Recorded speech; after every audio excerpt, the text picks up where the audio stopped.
عليكم، صباحكم مبروك، صباح الخير، صباح التيسير، صباح الرزق الكتير، صباح الهدوء، صباح السكينة. اللهم صل على سيدنا محمد حبيب رسول الله.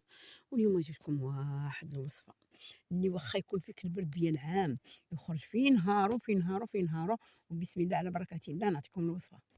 بالنسبة للوصفة هانتوما كاس ديال الحليب ياك موين، 3 المعالق ديال زريعة الكتان، هاهي شدوها زريعة الكتان، ولكن تكون مهرشنة مطحونة شوية. ياك عندك قبيصة ديال السانوج، عرفتي شنو بين صباعك ديال السانوج ياك، وعندك حب رشاد معلقة صغيرة، 4 معالق ديال السكينجبير مع 4 معالق ديال الكركم والخرقوم، 4 كاس ديال زيت الزيتون، معلقة ديال العسل حر بيضة بلدية. واش كنديرو على بركة الله نقول لكم واش غديروا ليها.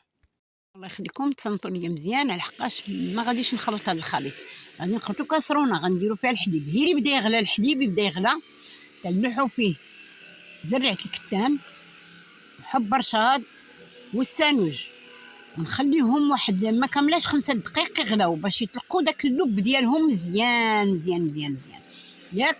كنجيو للسكينجبير والخرقوم كنتعوز سي الله يرحمها كدير حتى شويه الملح دابا لا طانسيو داكشي كيطلع بلاش.